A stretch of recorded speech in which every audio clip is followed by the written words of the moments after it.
At para sa mga ulo ng nagbabagang balita nitong nakaraang linggo, Mayor Vicente Viamante humiling sa sangguniang panglusod para sa pagpapatayo ng San Pablo Super Health Center. Blessing ng isolation facility at groundbreaking ceremony ng Reformatory Center ng SPC District Jail. CIO muling bumisita sa mga barangay para sa Barangay Information Office. City Administrator Larry S. Amante na mahagi muli ng mga medical equipment. Ilang mahahalagang resolusyong ipinagtibay ng sangguniang panglungsod sa kanilang ika-40th regular session. PNP-SPC nag-ulat sa pagtataas ng watawat. Young farmer ng lungsod ng San Pablo, official delegate sa Japan Training Program. At narito ang mga detalye. Mayor Vicente Viamante humiling sa sangguniang panlungsod para sa pagpapatayo ng San Pablo Super Health Center. Isang special session ng sangguniang panlungsod via Zoom ang sinagawa noong Abril 13 sa kahilingan ni Mayor Vicente Viamante para sa approval ng Resolution 2023-501. Ito ay sa implementasyon ng Health Facility Enhancement Program para sa pagpapatayo ng Super Health Center sa lungsod ng San Pablo. Kasama dito ang liham ni Dr. James T. Liho, City Health Officer, na nagsasaad ang ating lungsod ay recipient ng nasabing pasilidad sa ilalim ng General Appropriation Act of 2023 na may nakalaang pondo na 12 million pesos. Ang nasabing pondo ay gugugulin sa pagbili ng medical equipment at pagsasaayos ng dating gusali ng CDRRMO sa may Hermanos Belen na siyang magiging San Pablo Super Health Center. Ito po si Ryan Rafael Rodriguez, nag-uulat. Blessing ng isolation facility at groundbreaking ceremony ng Reformatory Center ng SPC District Jail.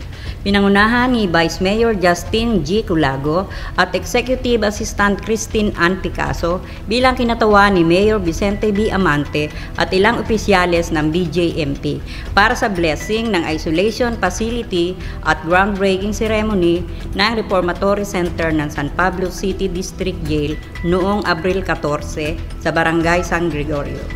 Ang isolation facility ay para sa mga PDP o persons deprived of liberty at sa mga personnel isolation kung sakaling magkaroon sila ng mga infectious diseases o mga nakakahawang sakit. Samantalang ang itatayong Reformatory Center ay para sa mga PDL na nahatulan na sumailalim sa rehabilitation. Evelyn Aquino, nag-uulat. City Administrator Larry S. Amante namahagi muli ng mga medical equipment. Namahagi muli ng ilang medical equipment si City Administrator Larry S. Amante noong April 14 sa San Pablo City Multipurpose Convention Center para sa ilang residente ng lungsod ng San Pablo sa tagubili ni Mayor Vicente Viamante. Napagkalooban ng mga wheelchairs sina Teresita Arandit ng Barangay San Juan, Winifreda Alcantara ng Barangay Concepcion, John Andrea Arcega ng Barangay San Francisco, Teodora Florel ng Barangay San Cristobal at Joanna Amparo ng Barangay San Jose. Dalawang walker naman ang naibigay kina Marilu Cornista ng Barangay San Juan at isa pang tagalunsod na humihingi ng tulong kay Executive Assistant to the Mayor, Christine Ann Picasso. Ito po si Joe Marilat, nag-uulat. CIO muling bumisita sa barangay para sa Barangay Information Office. Patuloy ang pagsasagawa ng programa ng City Information Office alinsunod sa tagubilin ni Mayor Vicente Viamante upang mas mapalapit sa mga taga-barangay ang iba't ibang serbisyo ng lokal na pamahalaan, kung kaya't sa pamumuno ni City Information Officer Enrico B. Galicia kasama ang ilang kawani ng CIO ay bumisita noong Abril 13 sa iba't ibang barangay sa lungsod upang maisaayos ang kanilang Barangay Information Office.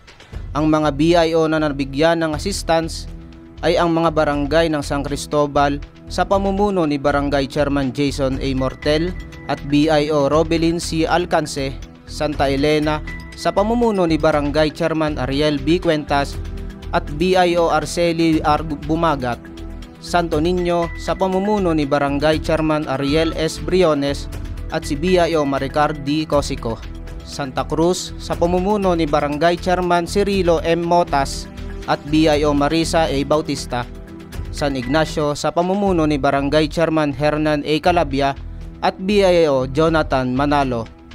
Carlo Velasco, nag-uulat. Ilang mahalagang resolusyon pinagtibay ng Sangguniang Panlunsod sa kanilang ika-40th regular session. Pinagtibay noong Abril 17 ng umaga sa 40th regular session ng Sangguniang Panlunsod ang ilang mahalagang resolusyon sa pamumuno ni Presiding Officer Vice Mayor Justin G. Colago kaysa ang lahat ng membro ng Sanggunian. Inaprobahan ng MOA sa pagitan ng LGU-SPC at DENR-EMB Calabarzon para sa pagkakaloob sa lungsod ng 20-footer container van na mayroong 4.5 ton capacity na maaaring magamit sa preliminary disinfection at storage ng healthcare waste. Isa pang MOA ay sa pagitan ng pamahalaang lokal at Department of Human Settlements and Urban Development para sa implementasyon ng housing program ni President Ferdinand R. Marcos na pambansang pabahay para sa Pilipino program. May 17 resolusyon naman ang naaprubahan ng Sangguniang Panglalawigan ng Laguna mula November 2022 hanggang March 2023. Ito si Nixon Zonglay, nag-uulat. PNP-SPC nag-ulat sa pagtataas ng watawat. Sa naging report ng PNP San Pablo City sa pamumuno ni Chief of Police Joey B. Lucas, sa pagtataas ng watawat noong April 17 ay niulat ni Master Sergeant Suministrado ang ilan nilang accomplishments mula Enero hanggang Abril 2023. Para sa Anti-Illegal Drugs Program, nakapagsagawa sila ng 89 operations kung saan 99 personalities ang naaresto. At sa anti-illegal gambling ay 120 ang arestado sa 88 na operations.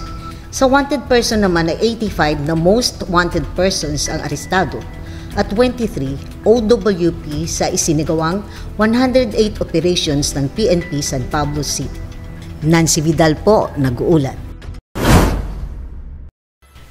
Young farmer ng lungsod ng San Pablo, official delegate sa Japan Training Program, malugod na pagbati ang pinabot ni na Congressman Loreto S. Amante, 3rd District ng Laguna, Mayor Vicente Diamante at City Administrator Larry S. Amante kay Richard G. Villanueva ng isang kabataang magsasaka at miyembro ng 4-H Club San Pablo ng Barangay San Isidro na official delegate sa Young Filipino Farm Leaders Training Program sa Japan. Siya ay isa sa 22 magsasaka mula sa iba't ibang rehiyon ng Pilipinas na magsasanay ng 11 buwan sa Japan simula April 2023 hanggang March 2024. Ang mga kabataang delegado ay sumailalim mula ng 3 buwan na training sa iba't ibang teknolohiya ng agrikultura at pag-aaral ng wikang Nihongo noong January hanggang March 2023. Si Janet Hanulilo Katigbak, nag-uulat. Upang manatiling updated sa mga kaganapan at anunsyo sa ating bayan, tutok lamang sa City Information Office. Palaging pakakatandaan na ang lokal na pamahalaan sa pamumuno ng ating punong lungsod, Vicente B. Amante, ay laging bukas at handang maglingkod para sa lahat. Hanggang sa susunod na linggo, ito